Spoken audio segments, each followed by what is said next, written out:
Thanks for tuning in to the Drive On podcast, where we are focused on giving hope and strength to the entire military community. Whether you're a veteran, active duty, guard, reserve, or a family member, this podcast will share inspirational stories and resources that are useful to you. I'm your host, Scott DeLucio, and now let's get on with the show. Welcome back to the Drive On podcast. Today, my guest is Mike Pereira. Mike is the founder of the nonprofit Battlefields to Ballfields, which helps veterans integrate back into society by providing veterans with skills to officiate sporting events from anywhere from the high school all the way up through the pro levels. So welcome to the show, Mike. Why don't you go ahead and tell us a little bit about yourself and your background for those of us who maybe haven't heard of you in the past? Well, I'm just kind of one of those guys I'm a referee at heart. I've been involved in officiating really since 1970 when I was 20 years old, and I started refereeing Pop Warner football games in East Palo Alto, California. And for some absurd reason, I fell in love with it. And so it became the passion of my life. I went from Pop Warner football to high school freshman and junior varsity football, then to varsity football, then to small college, then to major college out west in what was called the Pacific Coast Athletic Association, which then became the Big West. And then eventually, after 26 years of officiating on the amateur level, I got into the NFL. And so those 26 years prepared me for the shock of officiating an NFL game, which is a total different beast. The speed is like nothing you've ever seen, really at every position. You know, you think about the NFL, you're those big lumbering offensive linemen. Well, those big lumbering offensive linemen are fast. And so it's a unique challenge to officiate. So I did that for 2 years, and I was doing some officiating administrative duties for the Western Athletic Conference. And the league expanded their officiating department, and they went through this whole process of interviewing people, and they chose to hire me to be a supervisor of officials. So in '98, I went in the office. I did it through the 2009 season, and then I retired from the NFL to come west to back home to California. And Fox reached out to me and said, hey, you know, we're thinking about a new concept here, a rules analyst, somebody that can help educate the fans. They kind of thought it was going to be on the internet and not live on television. But that very first game that we had in 1998, there was a controversial call between Detroit and Chicago. Calvin Johnson in the end zone ruled an incomplete pass. If it was complete, Detroit would have won the game. But they left it as incomplete as I predicted that they would, and thus my role was solidified that I'm more television than I am on the internet. But you know, I'm an officiating junkie. I mean, I've been involved with it, like I said, since basically when I was 20 years old in 1970. So 51 some odd years I've been, and maybe even before that, because my dad was an official even before I became an official. So I went from there to here where I am now, which is still doing it on Fox, right, on the football coverage. Yeah, and it seems like it runs in the bloodline, you know, with your father doing it as well, and you know, it is an addictive kind of thing for some people. Where not I don't want to say addictive, but it's something that you get passionate about, and a lot of people who are involved in it are very very passionate about it. You know, here's the thing: it's the uniqueness of it. I mean, I think that's what it is, because you're doing something kind of similar to the military, but you're doing something that most people don't have the courage to do. And, you know, those that yell at the officials all the time, I mean, I always say the ones that yell the most know the least. And so when you're actually out there taking that criticism, I mean, you actually realize that you're unique. You have a strength. You have a strength to be able to take that. And I don't know, it's just weird because your best friends become officials. I mean, my best friends basically have all been involved in officiating in some form, and it's a fraternity, and there are a lot of likenesses there when it comes to military. But it really is. It's a family. Yeah, and I used to run the umpire program for the little league that in our town that I used to live in, and when you talk about the people who are yelling at the officials, the umpires, the referees, whatever the case may be, whatever the sport is, we had that all the way down at the little league level. And these were just, a lot of times they're just kids. They were 14, 15, 16 years old, and they were just kids who were out there doing their best, calling balls and strikes and all that kind of stuff. And they got some calls wrong. That's just the nature of it. And but the parents and the coaches, they would get heated, and I'd have to go and deal with it. And it's a strange phenomenon. And on the pro level, it's a little bit different, but it's the same idea. Like, these are just people. Let them do their job. It's like amazing to me, because if you go back and look at it, it's gotten worse and worse and worse, this hostility toward officials. And it's led us to where we are right now. I mean, 75% of the people that sign up to officiate quit after 1 or 2 years. And if you ask them why they quit, it's because of sportsmanship. And it starts at the lowest level. I mean, you take all these people, surveys have been done. You take all these surveys that say, what group drove you out? Which was the worst? And you gave them players, coaches, administrators, parents. Yeah. That was the one that led them to get out the most, because you put a person who hasn't officiated before, where do they start? They have to start at the youth level, so you know the least. And so your confidence level is not that high in the first place. And then you get these parents screaming at you, and it's almost like it's acceptable for them to do that. And when they do it at that very young age, like in Little League, then their sons and daughters hear this, and then they think it's acceptable for them when they become parents. So it's right. It needs to be reversed somehow. But I don't know how we accomplish that. But officials, it's interesting. They make mistakes just like everybody else does, but they make probably a lesser percentage of mistakes when you think about their overall work. But when you come to sports, teams, offense, defense, teams, I mean, a certain level of mistakes are tolerated. But when it comes to officiating, no mistakes are tolerated. So exactly. It's like the expected success rate or accuracy rate is 100%. And in a game like football, where there's 22 players and at maximum there's 8 officials, to see everything is impossible. But then again, you can't get the layman to accept that.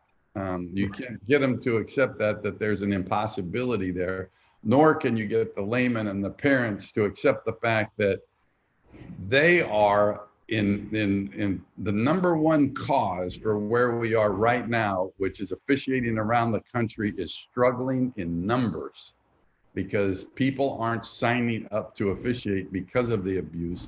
So therefore, the shortages are countrywide. I mean, countrywide. And it's, people would find out the hard way, I guess, that there's no game without officials. But and I don't think it'll ever get to that. But you're seeing in like football, for example, in Sacramento, where I live, used to have 6-man high school crews. Then they went to 5, and now they're down to 4 in many cases for games, because there just aren't enough people.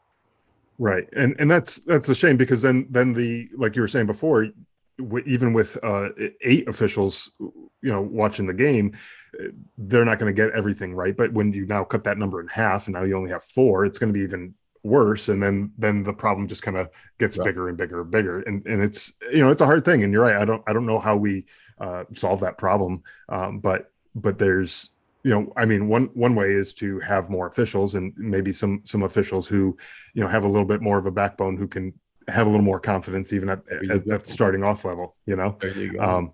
And so I'm imagining that this is going to lead into my next question about talking about the spark. What drove you to create Battlefields to Ballfields? And, was it this need for more officials on the ball fields, or, was there something else involved with that? It was just, Scott, it was a convergence of 2 thoughts. I mean, I had met some homeless veterans in Los Angeles, and was very touched by the meeting that I had with them. And then shortly thereafter, I was driving to Oregon from California to see my good friend Roger Ruth and go to fish with him and play a little golf. And I'm driving and thinking, and then I'm thinking about the shortage of officials.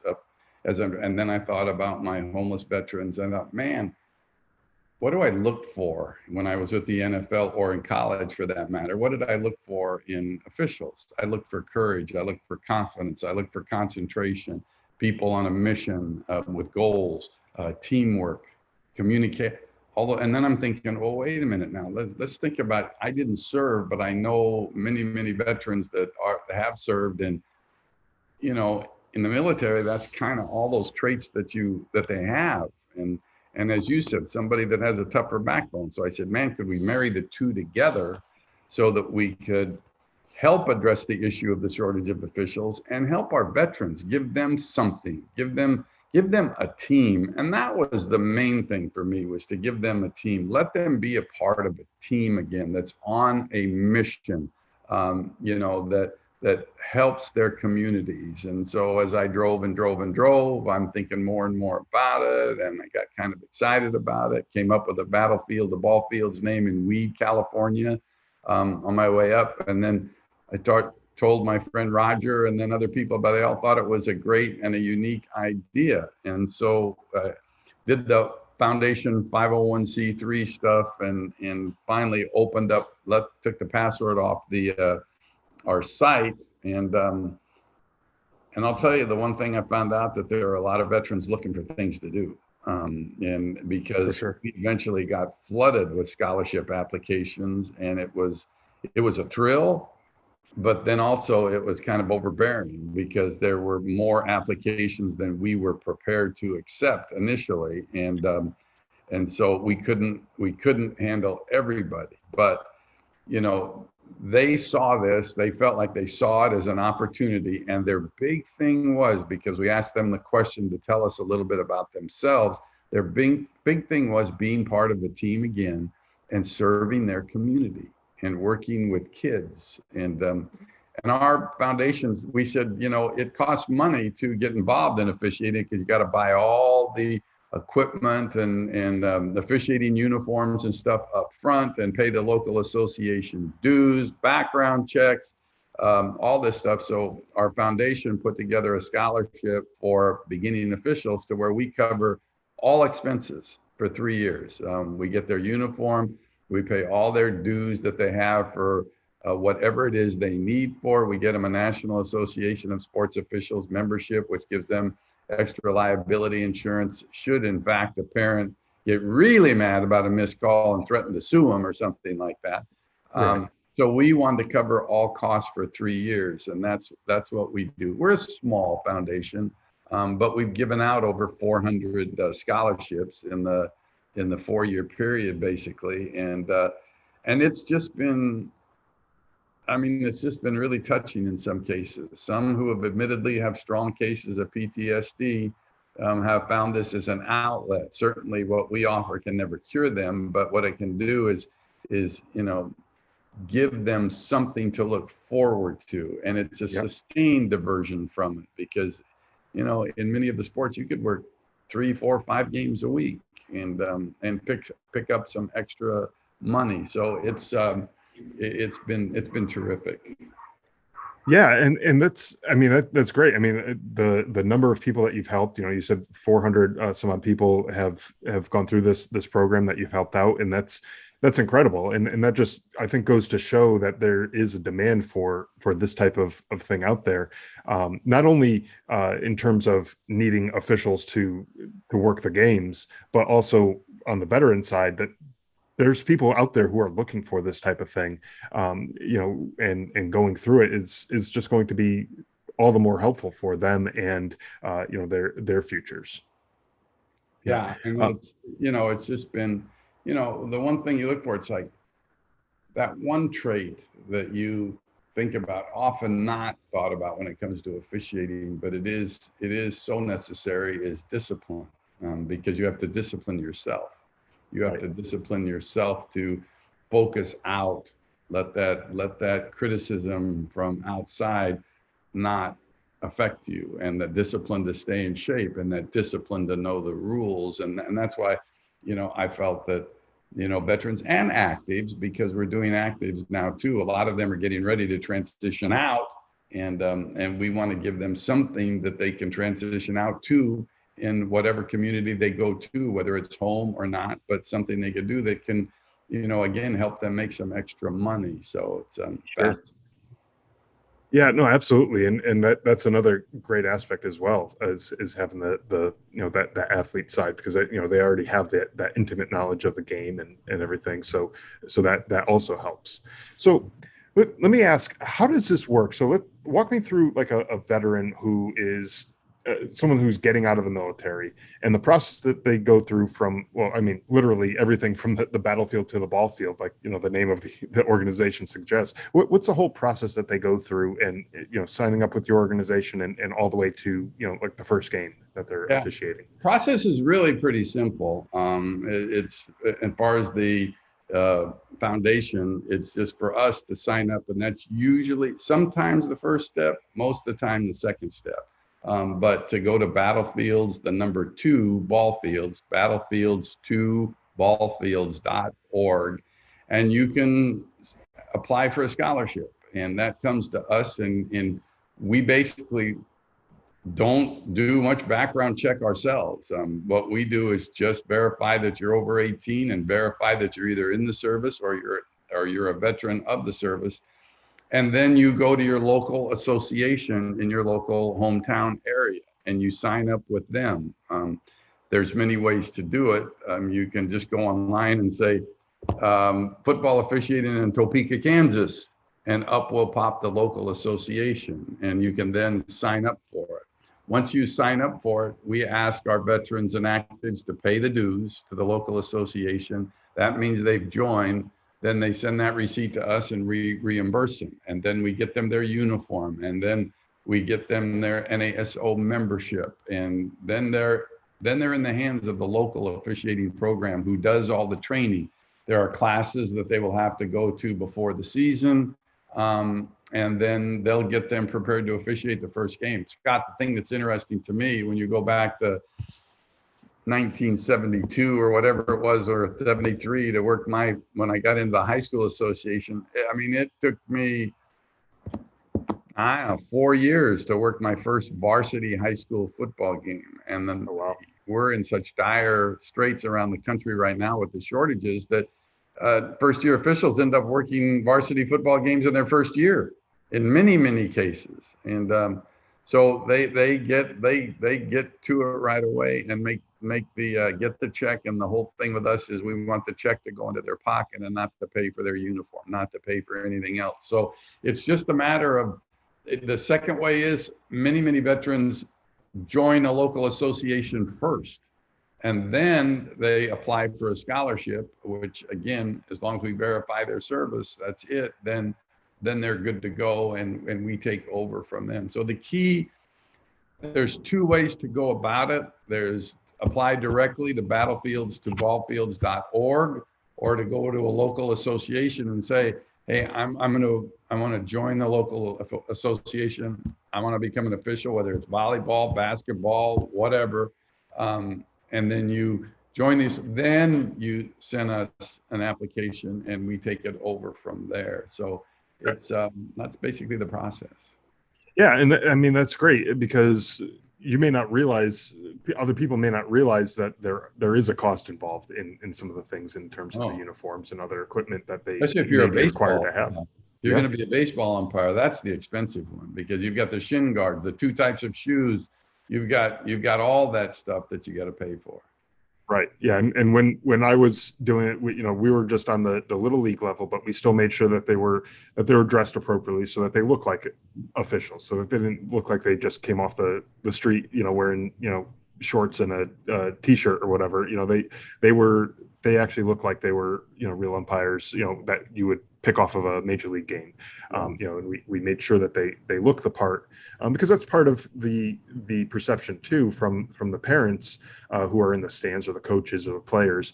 If you have someone who doesn't look like they know what they're doing, then you're probably going to treat them like they don't know what they're Right. doing. Exactly. And when Exactly. they look like they fit the part, then you're going to be a little bit more likely to treat them with the respect that they deserve, which First is unfortunate, impressions. but it is First necessary. impressions. You talk about first impressions. That's very important.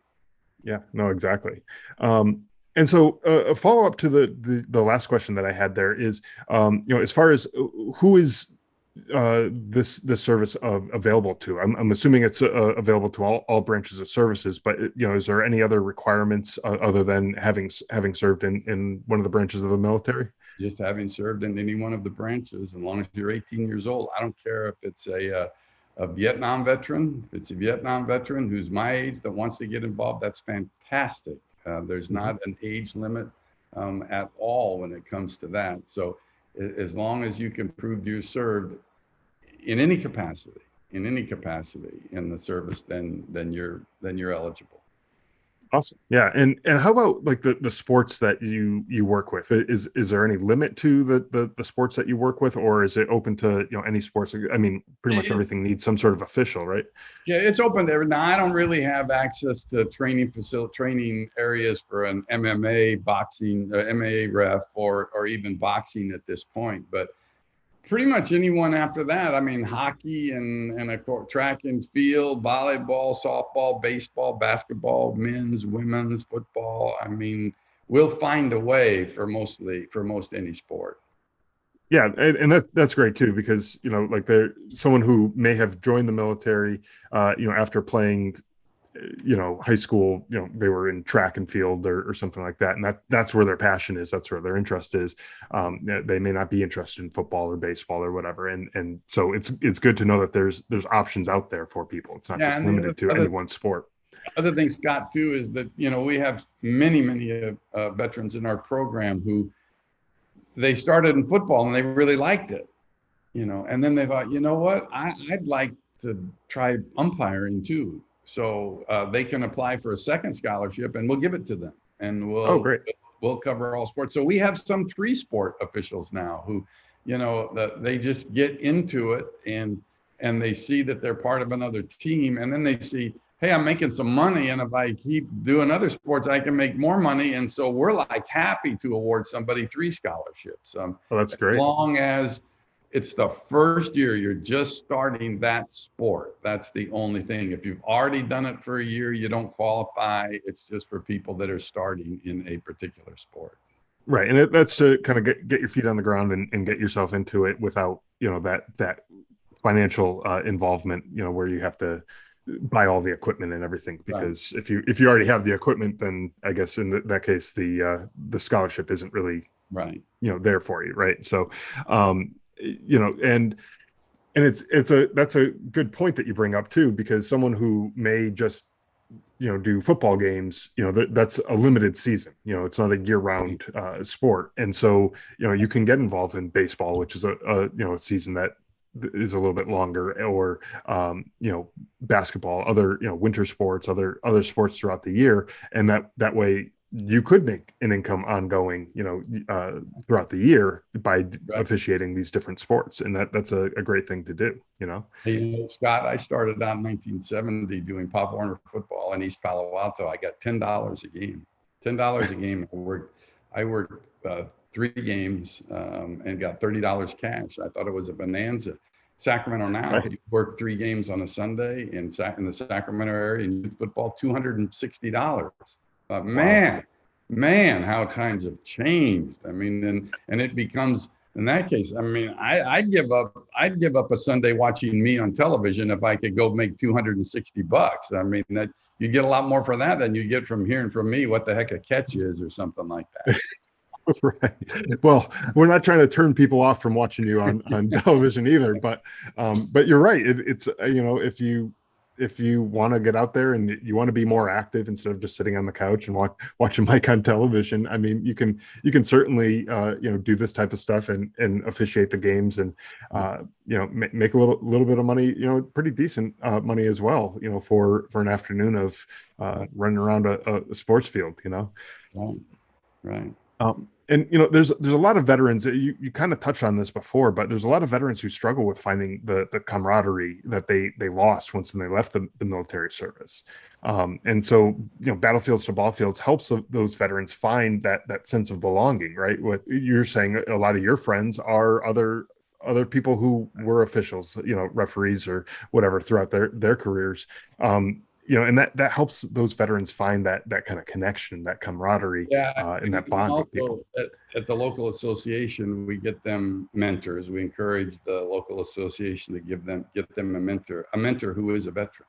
I mean, that's a key thing because veterans understand each other a lot better than someone who's not a veteran, and Right. so that doesn't happen always, but we try to get to that point where it's veteran on veteran. Yeah, no, and that's great too. And I found through doing this podcast, all the veterans that I talked to, where we maybe have never spoken to each other before, but we'll start a call just like we're doing right now between you and me, and we'll pick up just as if we knew each other for 10 or Yeah. 15 years. Yeah. And you're right, there is like a common understanding and language that we use, and just the way we talk and carry ourselves. It just is much easier to jump into those kind of conversations. So it's nice to know that there might be another veteran out there who can mentor you through the whole process. Yeah, exactly. And part of the reason why, just for the audience, so part of the reason why I interview guests like Mike is because there's so many services out there that are geared towards helping veterans, and it might be overwhelming to try to comb through all of them on your own, but also a lot of them are not widely known, as widely known as some others. So I want to try to promote those types of services and those types of organizations to other veterans to help them. Um, and I've seen so many veterans say, oh, I've tried this program, that program, I've tried art therapy, I've tried all these different things, and it just didn't work for me, and then they just give up on themselves, they come close to just giving up. And looking back at my military service, I don't know too many times where just giving up is acceptable, where it's okay to just quit on a mission. So it baffles me when I see so many vets reach out and reach that point where they perceive it to just be a dead end, so they just quit. And we've talked before on this podcast about corporate career programs, and maybe a corporate job isn't what is the right thing for you. Maybe you're looking for something a little bit more physical, something that involves maybe the youth and sports and things like that. And there's nothing wrong with that either. And so what Mike is offering here, in my mind anyway, is a unique program geared towards veterans who like to be active and involved in sports, and it's a different program than others that we've highlighted on this show, which is why I wanted to have Mike on and talk to him about the program and what it offers to veterans. And I think it also goes to show that just because you think that you've tried everything, you're probably mistaken. You probably haven't tried everything. There's a lot of things out there, and there's probably other programs out there that are tailored to you and your lifestyle as well. And this is just another one of those that I wanted to highlight and talk about and bring it to people's attention to say, hey, look, this is something else that's out there. And hopefully, from Mike's experience, you know, it's probably seen some very good success with the veterans who've gone through the program, I'm imagining. Success to me is the fact that when you look at the retention rate, for example, in amateur sports right now, officiating, the retention rate is like 25%, 75% give up. The retention rate in Battlefields to Ballfields and our staff is like 80%. So Wow. it actually validates what you said about you don't give up. You don't give up. There's a lot of reasons why you quit. I mean, it could be that you move, could be a job situation that doesn't give you the time, but the retention rate is much greater than us because you don't give up. Exactly. Yeah. And I think having that background, that military background, the discipline, the self-confidence, and that being able to stand up for yourself, for your calls, for the players on the field, and being able to do what's right. Having that integrity to do what's right while you're out on the field. I just think that the qualities that veterans bring to this are just a perfect storm, and it comes together so well, with the officials that you need for these games and the qualities that the veterans have. I think it just is a perfect synergy, and I commend you for coming up with this idea. It's not something that I think I would have come up with on my own, but having been in that position, working in that field, for so many years, it just opened your eyes to, what qualities that you need to have, a successful official in these games. And it's just, I think, a great program and a great opportunity for a lot of veterans. Well, I urge people that are listening to this podcast to apply, veterans to apply. And you can always go to meetings and find out if you like it or you don't like it. If you don't like it, you don't have to do it, because, applying lets you, gets you into the program, and you will, find out when you go to the meetings if you like it or don't. But when you do apply for a scholarship, how do you hear about us? That we asked that question. Please put Drive On, because if you do, because I like the Drive On hat so much that I'm looking at Scott wearing. He's gonna send me one of those. If you put that you heard about us from Drive On, I'll send you a B2B hat, Battlefields to Ballfields, for everyone that applies for a scholarship. We'll send one out to you. That's awesome. Appreciation for hearing it on this program. And I hate to cut it a little bit short because I have to go to the airport, but it's programs like these that will make our foundation even more successful than it is. And the almost a great way to ensure that you will like this is if you find another one of your buddies, get another one of your buddies, another veteran along with you to sign up, so you can do it together. And sometimes, going into a cold environment with people that you don't know is not fun, but going into an environment with a friend of yours, into a group of people that you don't know is a lot more fun. So I would encourage everybody. I'll even reorder more hats so that I've got plenty if we get a lot of responses here. But it's programs like Scott that enable the word to get out of small things like ours. And we are small, and we are out of California, but I think we're in approximately 38 states now around the country. So unless you live in London, or somewhere, you're pretty much assured to get accepted in our program. And we would just love to have you. Remember now, we will support you for 3 years.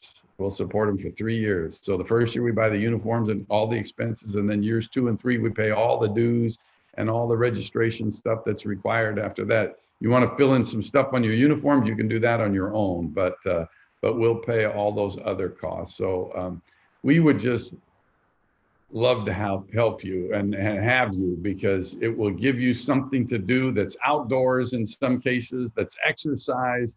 And believe me, you'll be helping kids. You'll be helping kids. I mean, and that's the thing. You'll be a role model helping kids. And they may not like you when you make a call that goes against them. But I always say the thing to remember in officiating is the people that make the most noise know the least. Exactly. Key to officiating. Yeah. And so I'm going to encourage all listeners to head on over to battlefieldstoballfields.org and sign up. We're going to try to get them into all 50 states and get flood Mike's inbox with all the applications that you can, and make sure that he has to reorder some hats. Be sure to mention Drive On in the sign up field, and get that application process started. So thank you again, Mike, for being on the show. It's been a pleasure speaking with you today. I really appreciate it. All the links and everything that we talked about are going to be in the show notes. So anyone who needs that, definitely check that out and click through there. But we're going to try to get you more work than you can handle with all these people. And I will say this too. Thank you for what you do. This is fantastic. There's more people needed doing what you do too, to help our people. Excellent. Thank you very much. And I really do appreciate your time and coming on the show to share your story and your organization. I really appreciate it. You got it. Thanks for listening to the Drive On podcast. If you want to check out more episodes or learn more about the show, you can visit our website, driveonpodcast.com. We're also on Instagram, Facebook, Twitter, LinkedIn, and YouTube at Drive On Podcast.